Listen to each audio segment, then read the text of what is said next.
Witamy w kolejnym odcinku Exact Drive Interviews i dzisiejszym gościem tego odcinka będzie wiceprezes zarządu Exact Systems Paweł Wieczorek, człowiek równie dobrze ubrany, co i dobrze wygadany. Witam Cię bardzo serdecznie, Paweł. Bardzo miło, witam wszystkich.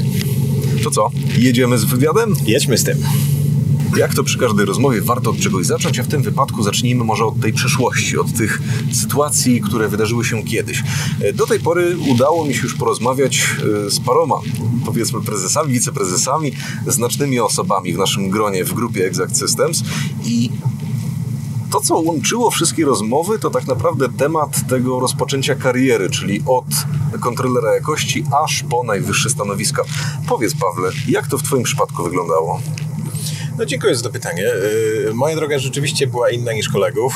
Nie dlatego, że nie wywodzę się kontrolera, chociaż moje pierwsze zupełnie zajęcie w Exactie rzeczywiście było kontrolerskie. Ja przeszedłem całą ścieżkę szkoleniową w tamtym czasie, która trwała niespełna miesiąc. I również sortowałem właśnie na magazynie zewnętrznym na Śląsku. Natomiast moment, w którym ja dołączyłem do firmy, czyli w roku 2015, to już była chwila, to był moment, kiedy właściciele stwierdzili, że potrzebują sięgnąć po kogoś, kto jest w stanie przynieść trochę, a może trochę więcej wiedzy eksperckiej na temat budowania struktury międzynarodowej.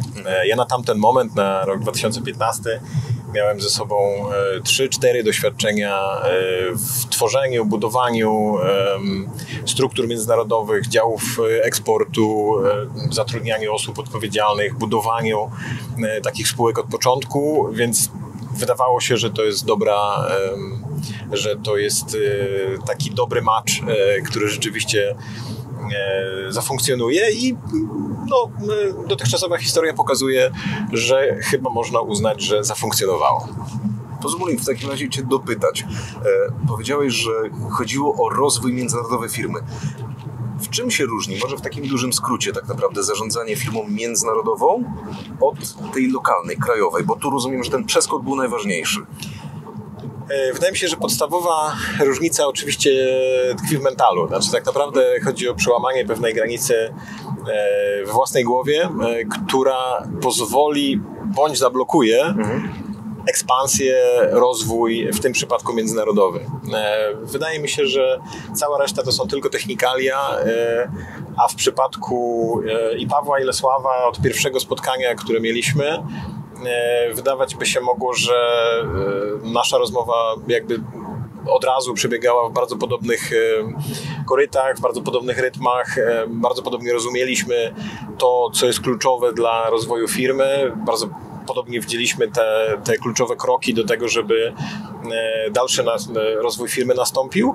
I w tym akurat przypadku coś, co mnie zawsze interesowało osobiście, zawsze zawodowo, czyli właśnie rozwój międzynarodowy również miał szansę nastąpić. Powiedz mi w takim wypadku, Pawle, bo to na pewno jakby całe Twoje pasmo sukcesów, wyzwań niosło też za sobą jakieś momenty, chwile, które zapadły Ci na dłużej w pamięć. Wydarzyło się coś takiego w międzyczasie tak zwanym, co właśnie wspominasz najlepiej, najkorzystniej, najoptymistyczniej? To jest bardzo trudne pytanie, dlatego że moich niespełna 10 lat w firmie tak naprawdę obfituje w wydarzenia, które zapadają mi w pamięć. I ponieważ jesteśmy firmą, która pracuje z ludźmi i osiąga sukcesy dzięki ludziom, to chyba tak naprawdę największy, ale też najcieplejszy moment to jest chwila, kiedy udaje mi się wyciągnąć ludzi do tego, żeby osiągali swoje najlepsze momenty dzięki współpracy ze mną, dzięki współpracy z firmą przede wszystkim, ale też chyba chwilę, kiedy udaje mi się znaleźć dla firmy kogoś, kto zacznie wnosić bardzo duży wkład do wszystkiego tego, co robię, czy co robimy wszyscy. I myślę, że to jest chyba moment tak naprawdę, żeby powiedzieć o tym, że serdecznie pozdrawiam moich wspaniałych kolegów z krajów, którymi aktualnie zarządzam, czyli Radowana Melesza, odpowiedzialnego za Słowację i Czechy, Sándora Szabó, który odpowiada za Węgry, Juliana Tomescu, jak samo nazwisko wskazuje, odpowiadającego za Rumunię, Josego Coste z Portugalii i Luisa Domingueza z Hiszpanii. Chłopaki, pewnie w którymś momencie to zrozumiecie też w innym niż polski języku. Nic, co zrobiliśmy tutaj, nie byłoby możliwe bez Was. Pozdrawiamy serdecznie. No i cóż, wspólnym mianownikiem niech dalej będzie angielski, który pojawi się też i w napisach. A dobrze, w międzyczasie w takim wypadku przejdźmy do kolejnego pytania. Proszę bardzo. Powiedz mi, Paweł, w takim wypadku, przez te wszystkie lata pracy jako dyrektor do spraw rynków zagranicznych, tutaj też się wspomogę, bo kraje już wymieniłeś oczywiście i osoby, ale chodzi tutaj o Czechy, Słowację, Węgry, Rumunię, Wielką Brytanię, Hiszpanię, Chiny i Portugalię. Cała masa krajów. Tak jest. Wiem, że gdybyśmy rozmawiali o wszystkich, to nie starczyłoby nam czasu tak naprawdę. Więc przejdźmy być może do takich kilku przykładów, o których mógłbyś wspomnieć. Jak wspominasz tą współpracę i jak ona dalej tak naprawdę wygląda? Ona rzeczywiście jest różna w każdym z tych krajów, natomiast na pewno część z tego, co robimy wszyscy, pozostawia największy znak w nas samych. We mnie, ponieważ to są też rynki, z którymi ja rozpoczynałem swoją przygodę z rynkami zagranicznymi. Dla mnie to jest Słowacja i Czechy. I moment, kiedy objąłem pod swoją kuratelę spółki czeską i słowacką w roku 2015, to był moment, kiedy byliśmy silni na rynkach, ale nie byliśmy jeszcze dominujący. Dzisiaj jesteśmy absolutnie wiodącymi firmami na tych rynkach. Jesteśmy najwięksi i na Słowacji, i w Czechach. I to jest na pewno olbrzymi dla mnie powód do dumy. A z drugiej strony, troszkę na przeciwległym biegunie, dzisiaj moja najmłodsza spółka to jest Hiszpania, która wspaniale się rozwija dzięki temu, co Luis, co zespół, co wspólnie robimy na rynku hiszpańskim, ale to jest ciągle początek, mając na uwadze wciąż fakt, że Hiszpania to drugi największy rynek automotive w Europie, więc dla nas bardzo perspektywiczny, bardzo ważny. Natomiast patrzenie na to, jak spółka rośnie, jak ona się rozwija, jak wspaniałe ma przed sobą perspektywy, napawa mnie olbrzymią radością, a też olbrzymim optymizmem. Właśnie powiedz mi, jak to wygląda, bo budujesz de facto też od podstaw w niektórych z tych krajów tak struktury. Jakie to uczucie, kiedy patrzysz na te wszystkie cegiełki, które ułożyłeś pomału i nagle stoi z nich budynek, tak? Widzisz te efekty robienia tego krok po kroku. To jest powód, dla którego ja mam tylko jedno dziecko, bowiem kilka już tych, w cudzysłowie, firmowych dzieci począłem na świecie, również w innych organizacjach. I odpowiadając na Twoje pytanie wprost, to jest właśnie takie uczucie. Znaczy ja patrzę na to dokładnie w ten sposób, kiedy udaje mi się rozpocząć jakiś biznes, kiedy udaje mi się rozpocząć kraj, mówiąc w skrócie, i obserwując później, jak z kolejnymi osobami, z kolejnymi działami, z kolejnymi usługami, które dodajemy do portfolia usług, które oferujemy na danym rynku, jak ta spółka się rozwija, jak ona rozpycha się trochę na rynku, jak zaczyna powoli dominować, jak zaczyna wygrywać swoje pierwsze ważne kontrakty. To są momenty, kiedy po długim, najczęściej tygodniu wracam do domu, patrzę wstecz i jestem bardzo szeroko uśmiechnięty. Paweł Wieczorek jest dumnym ojcem wielu narodów. Absolutnie tak. Pawle, w takim wypadku co mi pozostaje tylko powiedzieć, jak cała masa obowiązków, cała masa decyzji, planowania, no to wszystko musi znaleźć jakieś przełożenie na momentach, w których dbasz też o siebie, znajdujesz jakąś chwilę pauzy, nie wiem, naładowanie baterii wewnętrznych.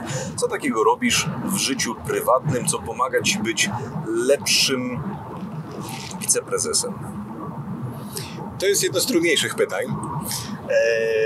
Choćby dlatego, że w przypadku każdego, chyba nie już dumnego, ale jednak pracoholika, należy wspomnieć o tym, że praca jest moją pasją.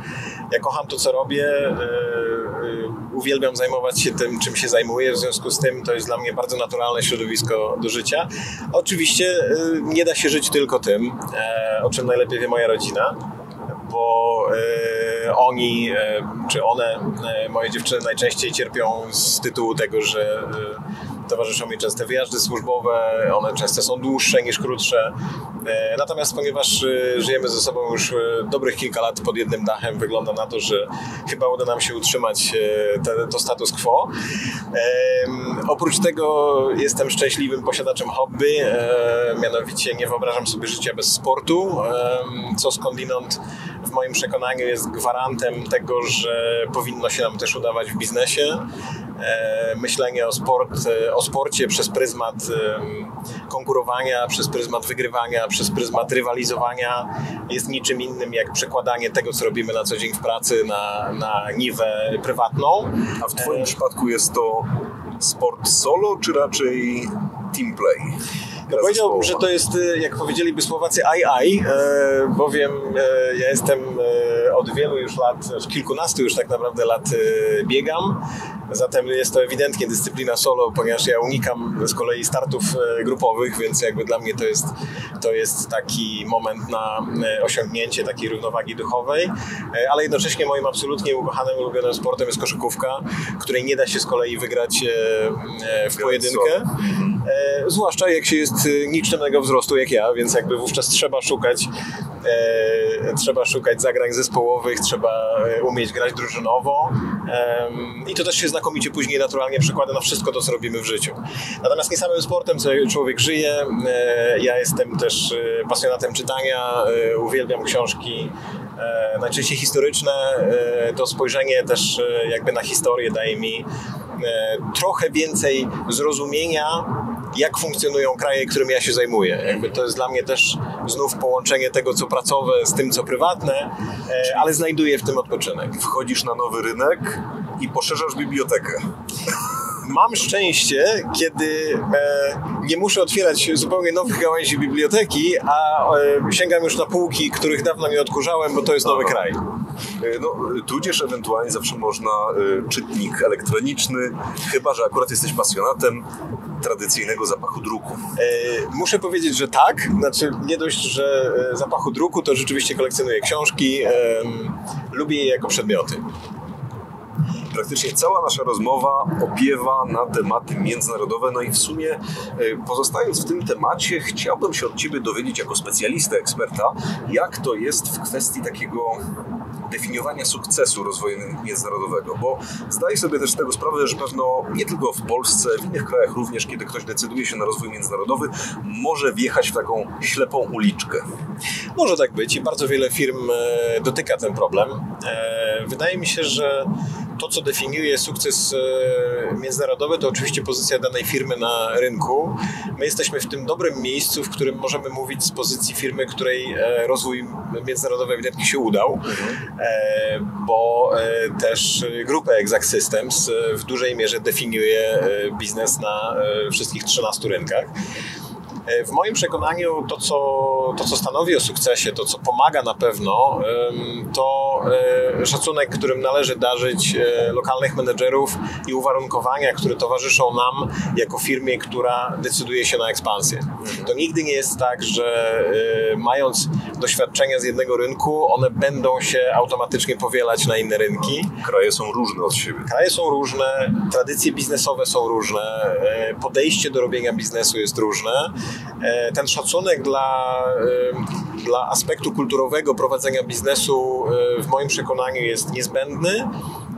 W naszym jeszcze dodatkowo przypadku współpraca z tak fantastycznymi ludźmi, o których ja wspomniałem na początku, tych naszych menadżerów, z tymi naszymi menadżerami, którzy prowadzą dla nas spółki w regionie, którym ja się zajmuję, bardzo pomagają nam zrozumieć wszystkie zależności, które na końcu będą definiować to, że w Portugalii jesteśmy najwięksi, że w Czechach i na Słowacji jesteśmy najwięksi, że w ostatnim roku w Rumunii udało nam się dostać na pozycję numer 4, a w zasadzie prawie 3.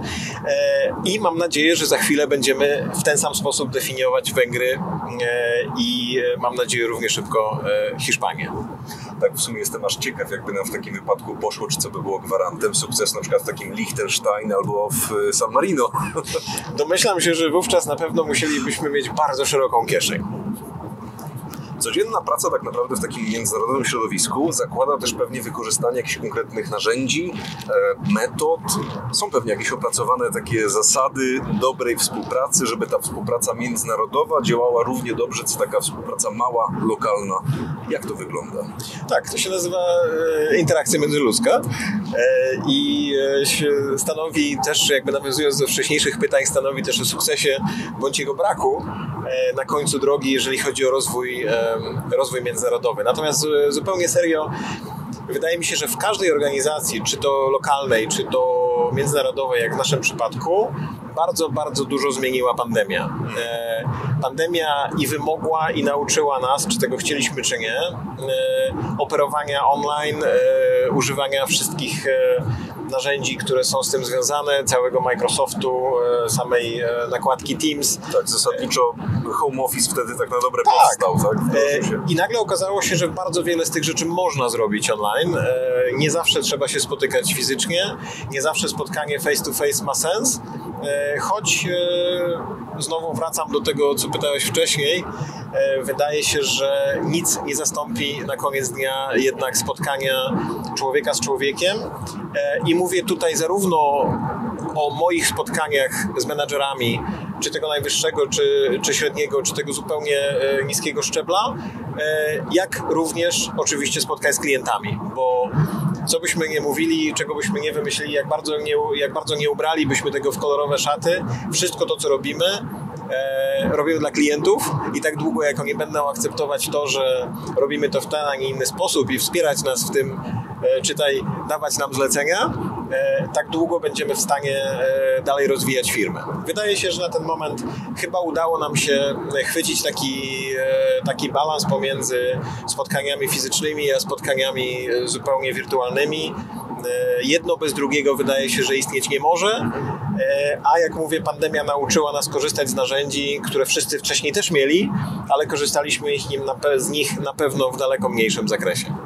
W sumie takie spostrzeżenie też. Często w internecie można się napotkać na stwierdzenie kolejne spotkanie, które można było ująć w mailu na przykład. Absolutnie. Są takie t-shirty.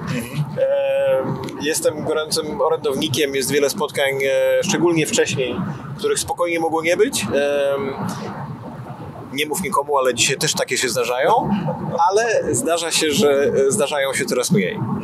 Wiele krajów w tej chwili już poruszyliśmy w trakcie naszej rozmowy, ale na pewno też mamy kolejne kraje albo w trakcie ciągłej współpracy, albo takie, które dopiero upatrujemy na przyszłość.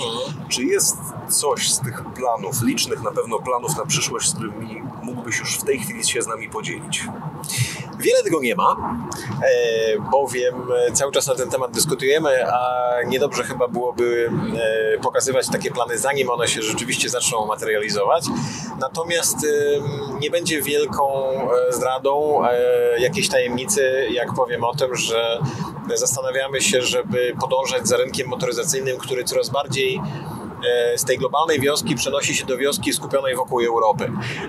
Znów pandemia, o której trochę mówiliśmy, nauczyła cały przemysł, że tak bardzo rozciągnięte łańcuchy dostaw, które musiały poradzić sobie. Dyktują zależność po prostu. Dokładnie, ale też jakby uniemożliwiają normalną pracę. Jeżeli coś jest rozciągnięte przez 3 kontynenty, to trudno spodziewać się, żeby z każdym problemem mogły sobie dobrze radzić. I stąd, oczywiście nie tylko stąd, bo jest jeszcze wiele zależności też geopolitycznych, ale w ten czy inny sposób dużo międzynarodowego, olbrzymiego biznesu nie uruchamia się już w Chinach, nie uruchamia się już w ogóle w szeroko rozumianej Azji, zwłaszcza tej tańszej, południowo-wschodniej, a przenosi swoją produkcję albo wręcz uruchamia zupełnie nowe zakłady w miejscach, gdzie jeszcze jest w miarę tanio, a blisko do Europy. Europy jako ciągle tego najbogatszego miejsca na ziemi i myślę tutaj o Afryce Północnej. Czy takie alternatywy po prostu. A taką trochę alternatywę dla relatywnie taniego miejsca do produkcji, bo wciąż jednak bardzo duża część komponentów wymaga pracy ludzkich rąk, w związku z tym tego przynajmniej na ten moment nie jesteśmy w stanie, czy przemysł nie jest w stanie wyeliminować. I my też rzeczywiście podpatrujemy troszkę w tym kierunku myśląc o tym, żeby klientów, których obsługujemy już praktycznie w całej Europie, być również w stanie obsługiwać w miejscach, gdzie oni fokusują troszkę swoją produkcję, czyli właśnie tę Afrykę Północną. Choć muszę powiedzieć, że na ten moment zdecydowanie najbardziej angażuje nas rozwój wewnętrzny, myśląc o nowych akwizycjach, mówiąc o nowych usługach, czyli o MV Center, myśląc o spółkach świeżo akwizowanych, najbardziej właśnie znów w moim regionie, czyli spółkach grupy QSR, Czechach, Słowacji i Węgrzech. Jest bardzo duże wyzwanie organizacyjne, bardzo duża część też troszkę innego biznesu do nas przychodzi, który chcemy absorbować, którego chcemy się też uczyć, który chcemy też nawigować troszkę w taką stronę bardziej egzaktową i to na pewno też bardzo nas angażuje. Czyli po prostu nie zamykamy się na wszelkie opcje, tylko próbujemy wszystkiego. Absolutnie tak. Natomiast musimy też sobie pewne rzeczy spriorytetyzować, tak żebyśmy nie próbowali zaczynać wszystkiego, ale jednak mimo wszystko coś kończyć. Natomiast zdecydowanie absolutnie nie zamykamy się na żadne opcje, a tym bardziej na opcję międzynarodową. Pamiętamy o tym, z którego miejsca Exact wyszedł, do którego doszliśmy, będąc dzisiaj trzecią największą firmą na świecie w naszym biznesie. Nie zrobilibyśmy tego bez ekspansji międzynarodowej.